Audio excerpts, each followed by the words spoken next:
Ahora vamos a revisar las ecuaciones de muestreo por conglomerados en una etapa. Recordemos que en ocasiones la población suele ser muy grande porque tiene un número de unidades de muestreo muy grande y es difícil generar entonces un marco de muestreo para poder hacer la selección de la muestra. En un caso como ese, las unidades de muestreo se agrupan y cada grupo recibe el nombre de unidad de muestreo primaria o conglomerado, en tanto que las unidades de muestreo originarias se denominarían unidades de muestreo secundarias. De esta manera, las unidades de muestreo primarias constituyen el marco de muestreo, lo que hace posible generar el marco de muestreo y con ello poder hacer la selección aleatoria de la muestra. Empecemos. Voy a comentar con ustedes los símbolos y las ecuaciones que utilizaremos en este tipo de muestreo. Denotaremos como UMP a la unidad de muestreo primaria o conglomerado, como UMS a la unidad de muestreo secundario y que es en la que se hace la medición.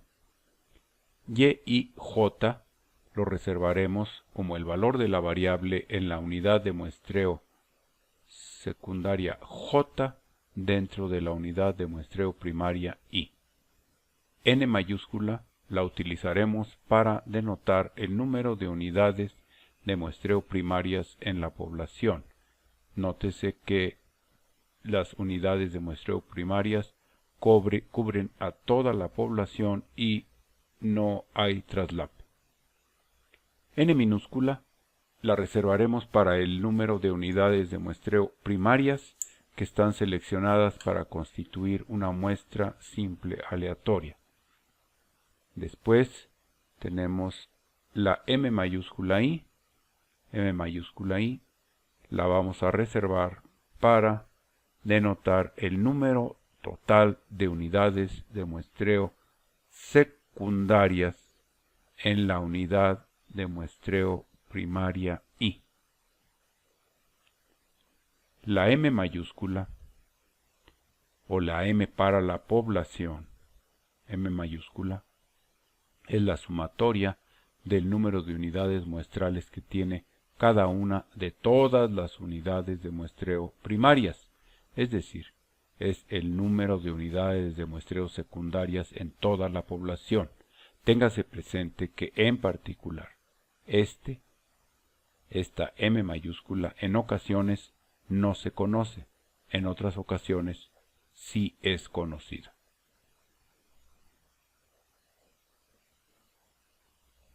La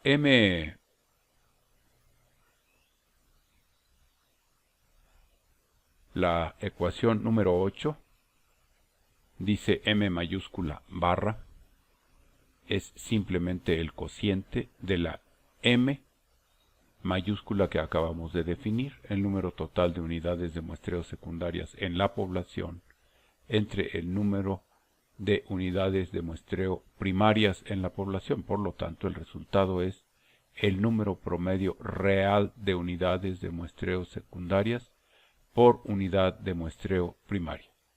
Enfatizo real porque, como mencionamos, esta M en ocasiones es desconocida y por lo tanto tendríamos que aproximarla.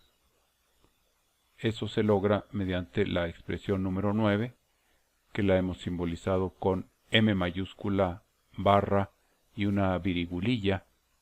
En algún video posterior la sustituiré por un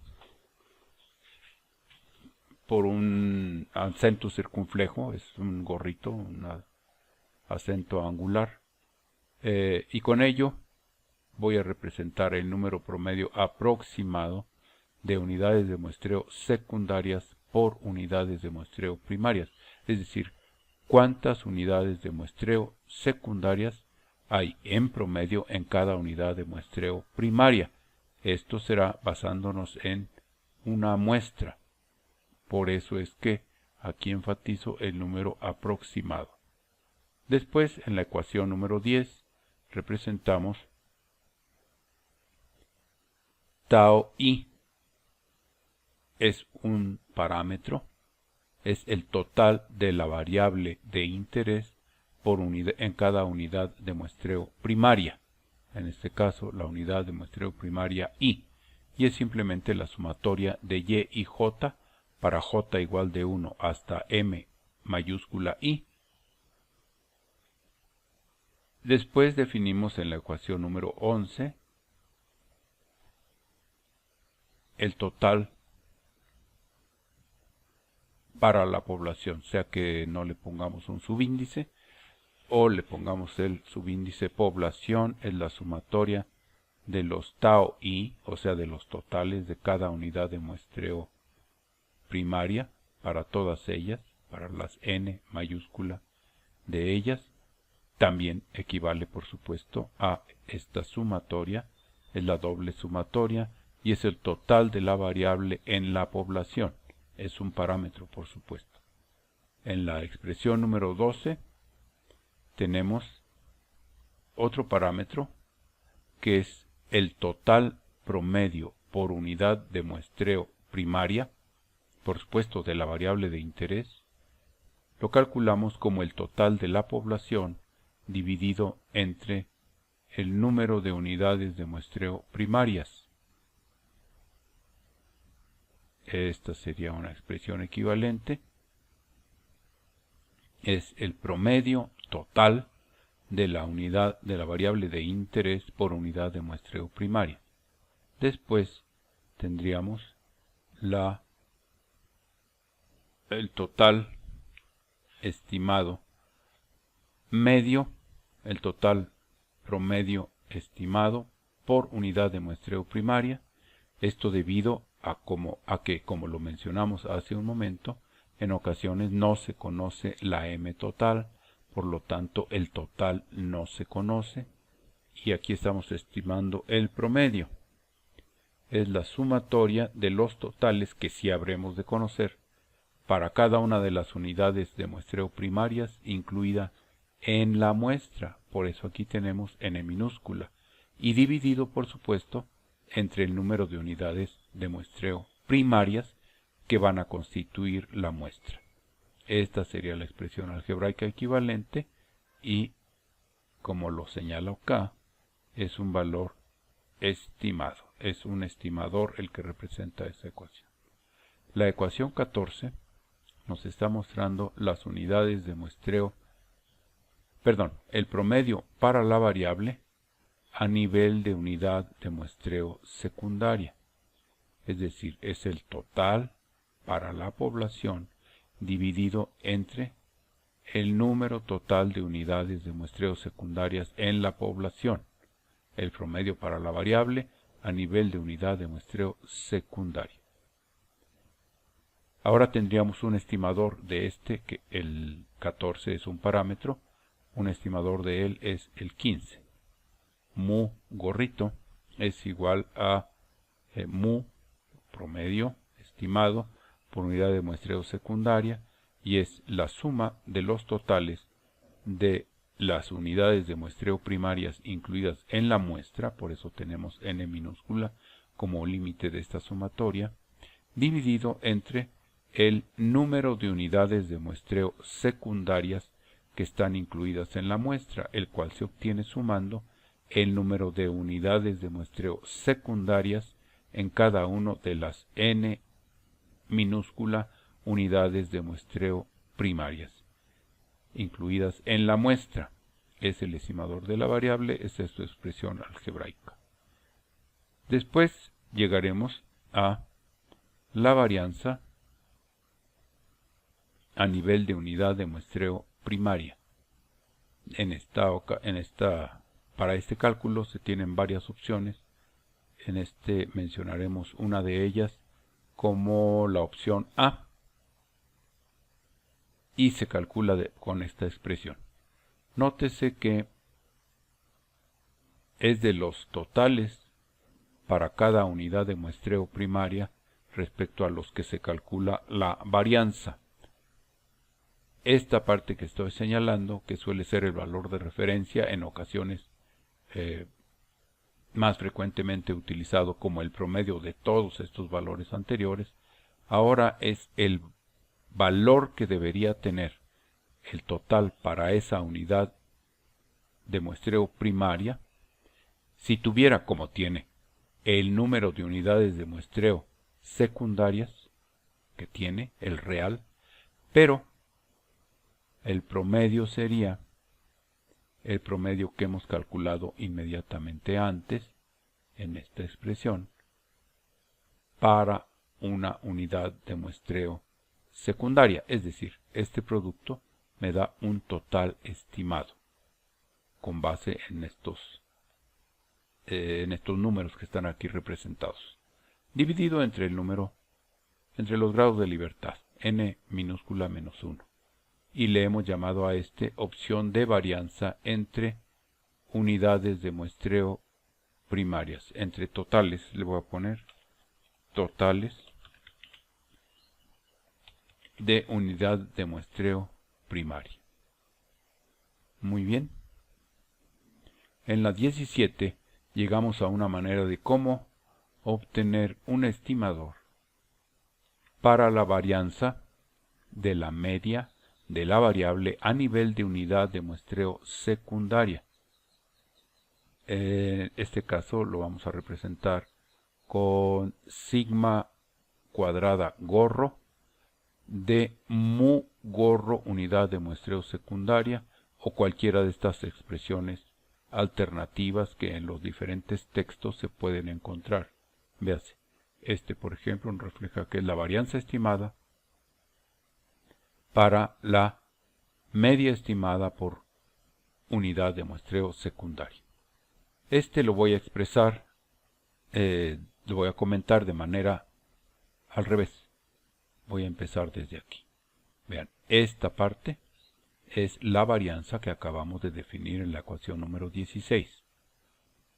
Este cociente proviene del argumento del teorema central del límite, es decir, esta varianza se divide entre el tamaño de la muestra con base en el postulado del teorema central del límite. Aquí tenemos un factor de corrección por población finita a nivel de unidad de muestreo primaria. Toda esta expresión, esto que estoy señalando, corresponde a la varianza de la media de totales a nivel de unidad de muestreo primaria. Esos tenemos que convertirlos o referirlos a unidad de muestreo secundaria. Por eso, en este proceso de expansión o de reducción de varianzas, lo tenemos que dividir entre el número promedio al cuadrado para que esta varianza, que es a nivel de unidad de muestreo primaria, sea referida a nivel de unidad de muestreo secundaria. Nótese, aquí tengo la m barra, que proviene de que se conozca la m total, o sea, el número total de unidades muestrales secundarias en la población. En caso de que no se tenga, podríamos obtener ese dato con los mismos argumentos, salvo que aquí la media por unidad de muestreo, es decir, el número promedio de unidades de muestreo secundarias por unidad de muestreo primaria es estimado, es aproximado. Quizá la expresión debería ser aproximado. Esta es la varianza estimada de la media para la variable a nivel de unidad de muestreo secundaria. Veamos la nota que hemos expuesto ahí. El estimador de la varianza obtenido es sesgado, pero suele ser aceptable si n, o sea el número de unidades de muestreo primarias en la muestra, es grande, digamos una n mayor que 20, y el sesgo desaparece si todos los tamaños de conglomerado fuesen iguales, es decir, las m mayúsculas y fueran iguales. Enseguida vamos a exponer el error estándar de la media de la variable a nivel de unidad de muestreo secundaria. Es simplemente la raíz cuadrada de la expresión que acabamos de calcular acá. y esa es útil para poder establecer el error de muestreo o de estimación de la media de la variable a nivel de unidades de muestreo secundarias. No lo he expresado aquí, pero obsérvese que aquí hacemos aparecer como factor el valor de la variable t de student con n-1 grados de libertad y con alfa sobre 2 nivel de probabilidad. Como en otras ocasiones, recordemos que este producto constituye el error de muestreo. Para este alfa es el complemento de la confiabilidad con la que se va a obtener la conclusión. La siguiente expresión, la 20, nos permite establecer el intervalo de estimación de la media de la variable a nivel de unidades de muestreo secundarias. Enseguida supongamos que se nos ha establecido un error de muestreo tolerable o máximo aceptable para la estimación de la media de la variable en unidades de muestreo secundarias. Téngase siempre presente que este error debe estar dado en las mismas unidades que está siendo medida la variable y que por lo tanto también está siendo medido la media que estimamos. Enseguida aparece una ecuación que nos permitirá calcular el tamaño de muestra requerido para satisfacer un muestreo que tenga como error máximo tolerable aquel que alguien nos haya dictado y con una confiabilidad también que haya sido establecida. Las literales de esta ecuación han sido ya expuestas en la parte superior de esta exposición. Muchas gracias.